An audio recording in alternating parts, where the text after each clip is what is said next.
If you want to know what to read and what to skip in the One World Under Doom event Marvel's doing right now, I got a guide for you.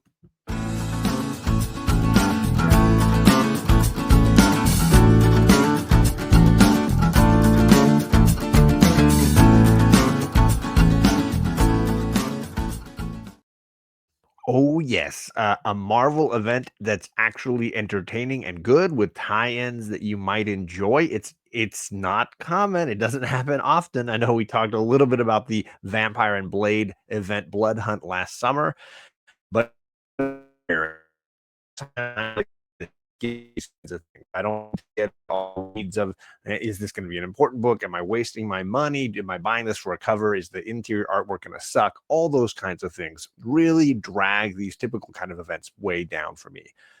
But I'm a Doctor Doom fan. I like this character a lot. I've been reading his origin issues and a lot of the earliest appearances. So I was excited to see after the Blood Hunt event where he became the Sorcerer Supreme. I was excited for the idea that he would be the centerpiece of a big Marvel event. So I am making the effort to read all the issues and all the tie-ins, and I am caught up as of today. I'm recording this on Sunday, the 23rd. There are a bunch of new issues dropping on New Comic Book Day Wednesday, so I wanted to make sure to give you this for first like month in of the series.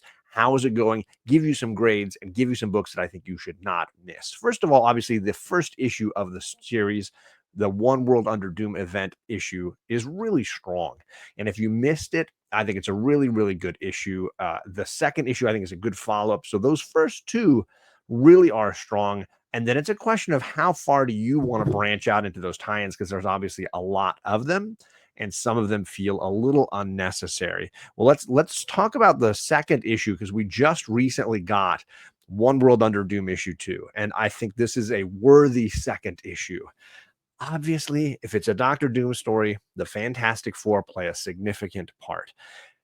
This is a big issue. One, I've been waiting for it to go down because I saw, spoiler, I saw the cover for Fantastic Four's next issue, the one that comes out in the next week here. And it shows on the cover it's now Fantastic 3 because Ben Grimm is human again. Doom uses his powers, his magical abilities as the Sorcerer Supreme, and he fixes Ben Grimm. This is a pivotal issue. Yet again, Ben going through this transformation, but I think it's going to have interesting consequences given that his teammates and Reed Richards aren't doing this, but instead Doctor Doom is doing it for him. So start right here. Don't miss issues 1 and 2 of One World Under Doom.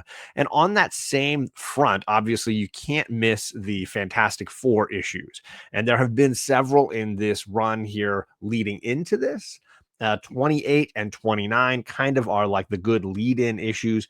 And then, of course, 30, which drops on New Comic Book Day this week, is going to continue that trend where you're looking at the impact that Doom's new rise to power is having in the Marvel universe and specifically on Marvel's first family. So don't skip this. I was very entertained by this, and it does feel like the book that has to go with this. This is the same creator, Ryan North. He's been doing the main series and a Fantastic Four, and he's doing this event story. So these are sort of quintessential necessary reading, in my opinion. So don't miss out on either of those. But let's branch into some of the other tie-ins we've gotten up to this moment.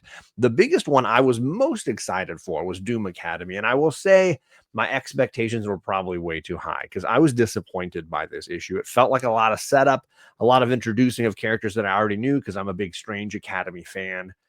So in that way, it was a lesser tie-in to be sure. My hope is that it was a setup for an interesting storyline where our Strange Academy students are now in Latveria doing Magic Academy kind of stuff, but under a new sort of paradigm, right? Under a new system with a new leader in charge with Doctor Doom.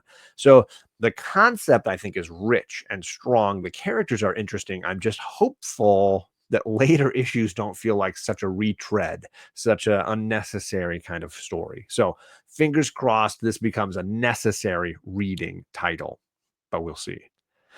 I also really enjoyed the Storm issues. This one doesn't get the little One World Under Doom banner because it came out a little too early, but this feels more important in some ways than the issue 5 and 6 that came later.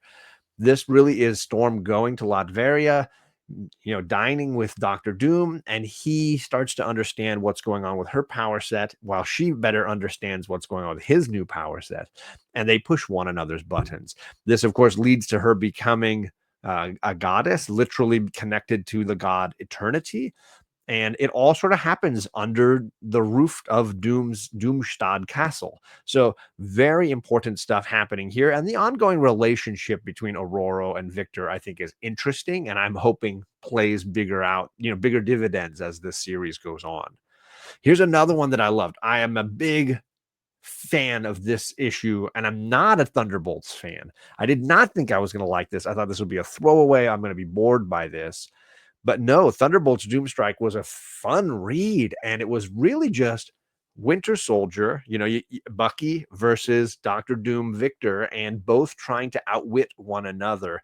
Really great twists and turns, a ton of action, a little bit of espionage intrigue. This was probably my favorite tie-in. This one ranked highest for me, just more than the Storm issues overall, which me, shocking twist. This was very, very entertaining. Let's take a look at some of the other ones. This did nothing for me. So Weapon X-Men, I mean, I guess they threw together the characters people want in a book, right? Cable and Deadpool and Wolverine. Let's let them shoot stuff and slash stuff. I just was bored. I was really bored by this book. It had some twists, I guess. It was nice that the Chamber was in there and that they had Warpath. And I just no, this just did not work for me. I'm hoping it's just a one shot, but we shall see if later issues can develop into something entertaining. But right now, this just feels like a Liefeld money grab kind of thing. It just doesn't have any real sustenance to it for me. Similarly, or a little better, I should say, I liked X Factor issue 7.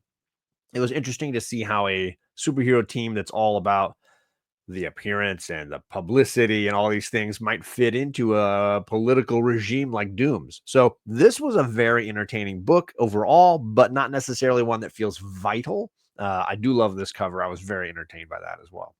Let's see. Continuing along, we've got Iron Man. I was unaware because I'm not reading Iron Man.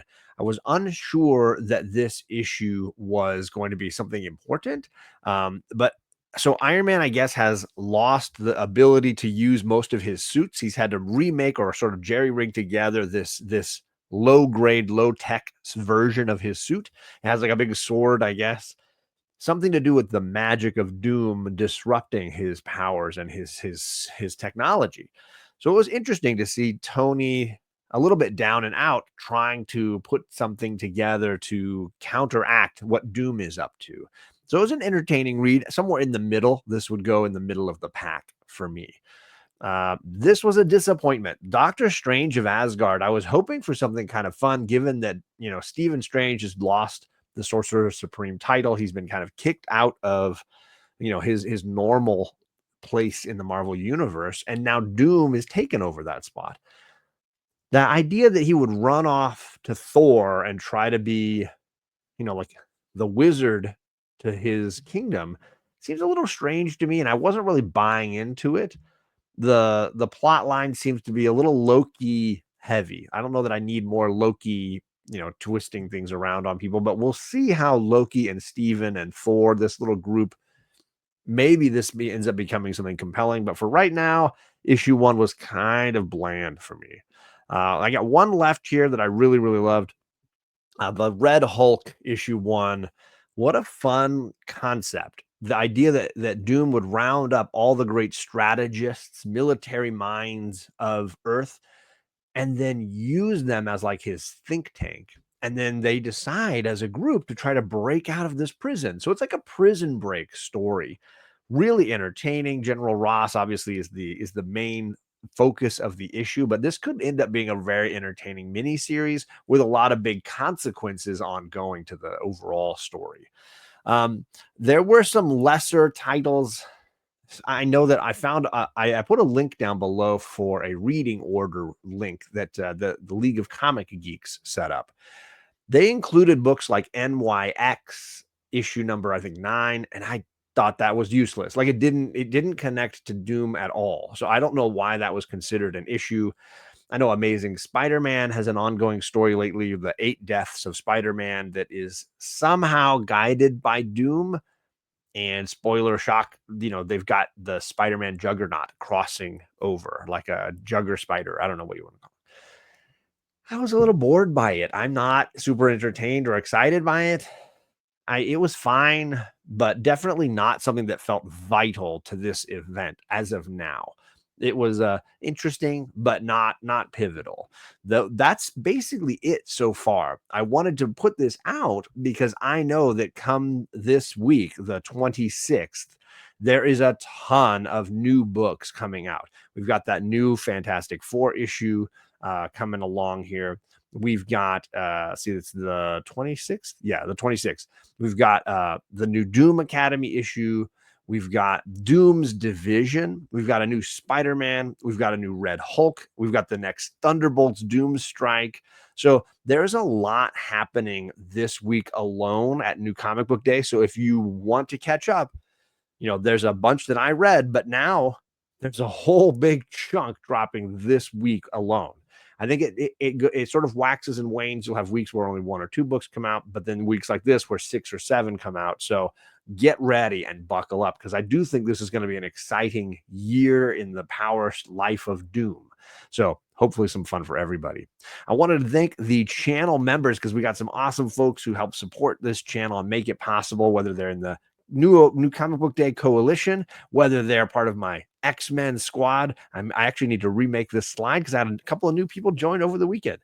And we've got my New Mutant squad. So many great friends who are supporting me, supporting the channel, making all of this happen. And then hopefully they're all excited for the big wheel spin I do at the end of the month. And I give away a mystery box full of some fun variants and a trade paperback and some swag. So all of that can happen. If you want to join up, please do that. But of course, the most important thing you can do is hang out, watch the video, maybe hit that like button, maybe leave a comment, because that stuff makes a huge difference and makes this a whole lot more of a fun social interaction with all of you guys. Let me know, have you read any of these Doom books? Are you enjoying this event? And which ones are your favorites? I'll see you back with another update again soon. Thanks, gang.